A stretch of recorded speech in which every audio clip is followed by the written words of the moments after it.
The original Mortal Kombat released in arcades back in 1992 and would grow to become a heavyweight in the fighting genre. This is despite early intervention of US Congress of all places, condemning the games for being too violent and ultimately leading to the introduction of the ESRB and video game age rating guides in general. Well, it's now 2025 and the Mortal Kombat Legacy Collection has just dropped. Ironically, to more controversy, there's been a lot of noise about this one, to the point that I've delayed my review, gone to a metaphorical Shaolin temple, and checked every inch of this I can to make sure I get this just right. Is it going to be offering you a friendship, or is this just brutality on your wallet? Well, thank you to the publishing team for the review code, and now let's find out.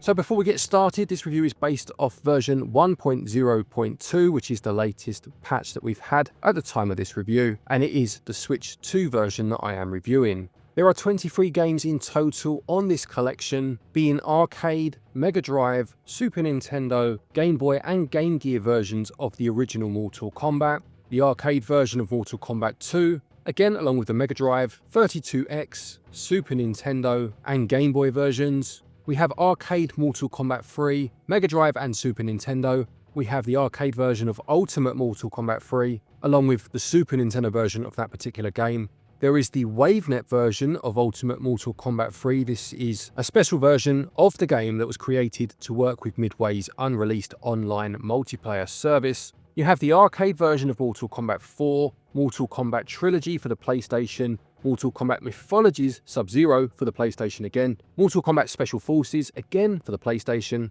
and then Mortal Kombat Advance, Mortal Kombat Deadly Alliance and Mortal Kombat Tournament Edition, all of which are Game Boy Advance games. So quite the selection there, although there are still, even with that huge amount, some games that are conspicuous in their absence. It surprises me that the Mega Drive version of Ultimate Mortal Kombat 3 isn't on here. Mortal Kombat Gold as well, the console version of Mortal Kombat 4 of course, could have made an appearance as far as I'm concerned. And Deadly Alliance being on here, being the Game Boy Advance version, is also a little strange considering that they've clearly left the 3D versions of these games off of this edition. I'm assuming the idea being they'll do a 3D collection later on if this one does well. So regardless of which game you play, they are all presented in a very similar way. Once you click into them, you can choose to play the game, of course, you can remap the controls, you can look at the original instruction manual or pamphlet, should it be the arcade version, and there are some other game settings you can dive into. Once you clicked into the game itself, there are a plethora of further options at your disposal. You'll need to hold down the minus button to bring the menu up for these. But again, this allows you to turn blood on or off. You can access the hidden characters for each game. You can turn on the move list for particular characters so they're displayed on the screen as you are playing. You can change the screen options, I'll come back to this in a second, and you can save your game to pick it up at another time. You can also rewind during play if you do make a mistake and get absolutely destroyed for it. They're very unforgiving, these games, certainly the arcade games. You do this by holding in the left stick, which is a nice addition for those that want to make a bit of progress without having to restart the fight against Shao Kahn a million times. I mentioned the screen options a moment ago. Here you can turn borders on or off, change the size of the screen display, or you can turn a filter on or off. By default, there is a CRT filter that's on across all console and arcade games, and there is an LCD type filter on the handheld games.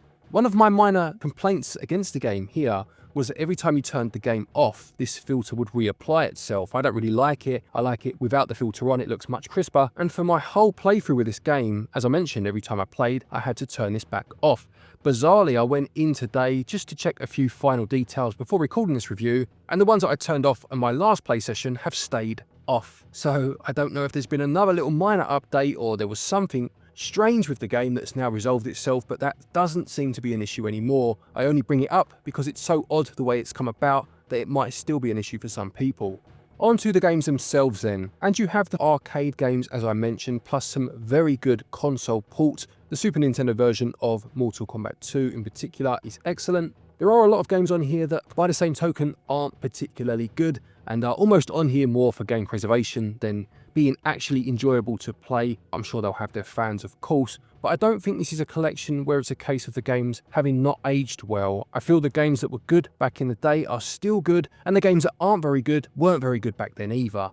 particular mention here goes to the spin-off games, Mortal Kombat Mythologies and Special Forces, which are just not very good at all. And some of the handheld games, unless you've got nostalgia for them, they'll be one and dones because there are better versions, obviously, on the collection to play. The ones that are good, though, are still fantastic. They are incredibly difficult. The arcade games were, of course, designed to take your money and get you off as quick as possible so the next person could have a go. And this difficulty transcends in terms of the types of matches, the endurance matches, for example, the boss fights, but also just how cheap the AI is. I mentioned Shao Kahn earlier. Yeah, he's a real treat. Wait till you get to him if you've not played these before. The computer will know your moves by the time you've inputted them half the time, and they'll be blocking, ready for you to fall out of the sky so they can uppercut you right back onto the floor. That's all part of the challenge though. That's why I loved these games as a kid, and as older and less patient as I am now, I still loved trying to overcome the odds and beat the arcade ladders. I do have an issue with the way that the options menu has been implemented. Now, a lot of these games don't have a pause button, obviously being arcade games. Even some of the console games don't have pause, or if they do, you have to pause whilst on the combat ladder, not in actual combat itself. You stand still in a fighting game and wait for a menu to load, and your opponent won't think twice of getting a few hits in. This is really quite frustrating. They should have made the options a straight press of minus, no holding it down. And even in the ones you can pause, like I mentioned, outside of the actual combat itself, for some reason you can't access your moves list outside of combat. So again, it's not even like you can pause it here and look.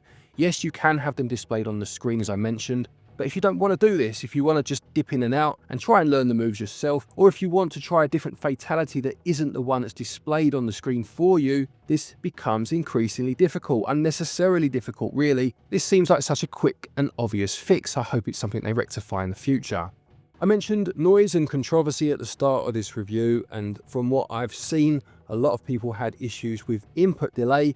Now, a lot of what I saw was aimed at the PS5 version. Interestingly enough, I didn't see a huge amount of mention for Switch 2. That being said, obviously playing it post-patch, I haven't noticed much input delay at all. There have been a couple of occasions, most specifically in Mortal Kombat 4, both on the character select screen and also a little bit in matches too. And there are definitely other games in this collection where it is an issue. Mortal Kombat 1 on the Super Nintendo, the Game Boy games most certainly, but this delay was there back in the day. This is not a new issue, which I'm assuming is what the controversy was around. Now, I'm not saying that my eye is trained to spot it to a specific frame, but from what I heard, people were talking 7 to 10 frames of delay. There's certainly nothing like that in the game after this patch. There is an issue, however, with online. Now, again, I saw a lot of the problems that people mentioned related to just how laggy, obviously, it was when playing online, despite the fact it uses rollback netcode, as well as other issues like audio distortions. Now, I haven't noticed any of these, but the reason for this is because I cannot find a single match online. Not one match. I have never known anything like it. I reviewed a good few fighting games over the course of this channel's life. I've never been able to not find a match once. Like, not once. I've tried practically every game, different times of day, different filters in terms of who I'm looking for. I have not been able to play once online, which is just as big a problem itself, because even if they have fixed online, if you can't find anyone to play a week after it launches, what's the point?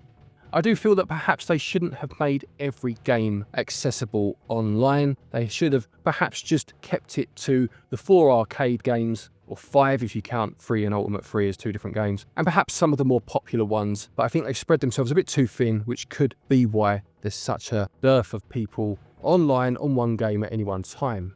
Gameplay is great, don't get me wrong. I'm a massive Mortal Kombat fan. I love playing these games again. I love having them in one place. I do have the arcade 1-up machine and some of the originals, of course, from back in the day, but having them accessible, nice and quick and easy is fantastic. The games that were great back then are still great. The games that weren't still aren't. And your rating here will depend on just how much you like some of the games, perhaps I don't, or vice versa. With a couple of the other issues I've mentioned, gameplay gets 14 out of 20. Controls, by the same token really, a couple of strange choices, but again on balance they get 14 out of 20. In terms of the visuals, now obviously Mortal Kombat the series when it first began was known for its use of digitized character sprites, using real actors of course, and their likenesses to create their characters. This hasn't aged as well as the big chunky pixel sprites of Street Fighter, say for example, but they certainly have their charm. It's iconic, It's what you know Mortal Kombat for. And it's great to see the different iterations of each game as you move on through the series. I did mention the CRT filters in both flat and curved TV forms, and there are some nice lighting effects here when you can see the light shining from the game onto the edge of the TV screen that makes up the border. Mortal Kombat 4 has had a couple of enhancements, and it does have an advanced rendering mode with 2 and 4 times upscaling capabilities, just to even out some of the pixelation compared to its arcade original. Aside from that though, things will look as you remember for the most part. What will intrigue a lot of people in this collection, I'm sure, are the documentaries that have been included about the creation of the series going all the way back to the beginning, with people such as Ed Boon, John Tobias, Dan Forden and John Vogel. This is what I always want from these sort of collections. The games themselves are great, but having this in-depth kind of behind the scenes look at how the games were created, the thought process behind it, the difficulties and strifes that went with making such a game, these are great inclusions, and that goes too for the instruction manuals and pamphlets that I mentioned earlier. Performance-wise, I checked the arcade game's frame rate to see exactly where we were there, and as you may be able to see on the screen now, you are looking at about 53-54 frames per second. Now, while this seems like a strange number, you may feel that this is some sort of quirk in emulation and that it should be running at 60.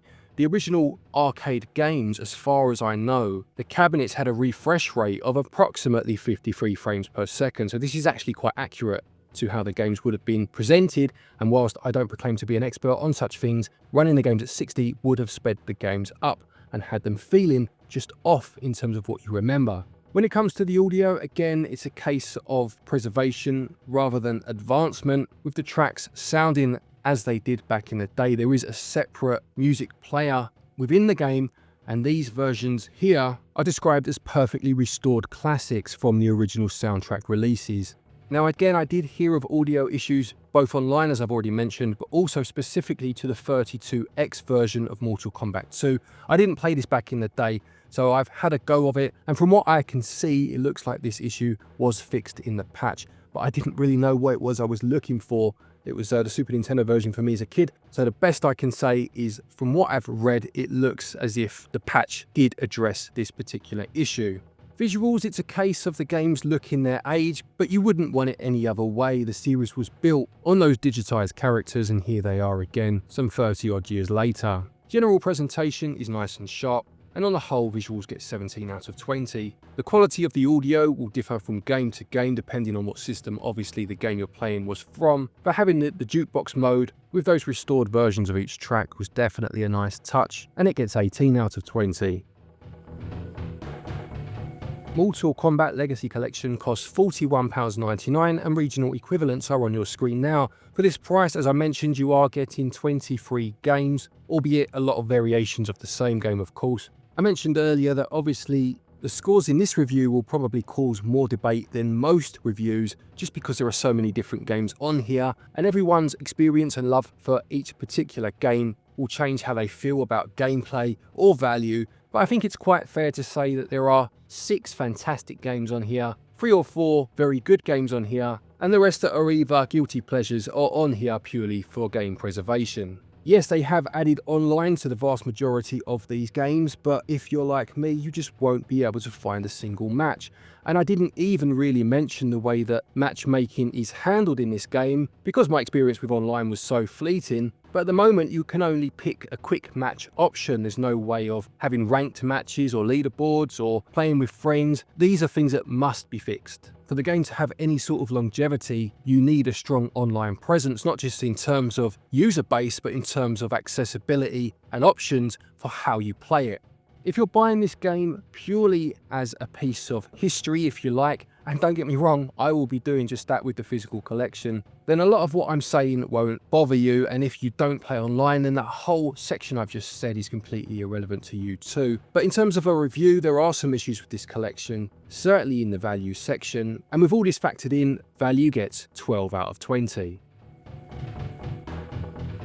To conclude, Mortal Kombat Legacy Collection does hit a lot of the notes that it needed to in order to give the fans what they wanted. You have 6 arcade games, being 1, 2, 3, Ultimate 3 and 4, plus the WaveNet version of Ultimate 3. You have some of the best console versions in Super Nintendo's Mortal Kombat 2, and you have a nice variety across consoles too. Now there are some seemingly obvious omissions here. I'm not counting the 3D games because I'm assuming they're being saved for another collection. I do have issues though that should have been fixed, and this is post-patch, don't forget. The holding down of the minus button to access the menu is just silly. The online is a concern to be this empty this soon. Perhaps some of that is down to the fact that the way it's implemented just isn't very good and people aren't bothering. Maybe a patch to this will bring the crowds back, but it's quite concerning that this is the case so early.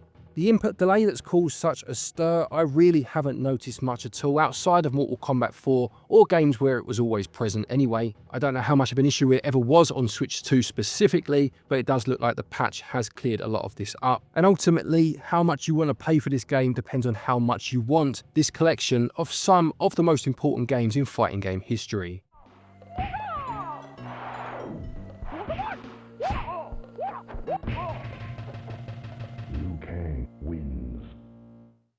Mortal Kombat Legacy Collection gets a SwitchUp score of 75%.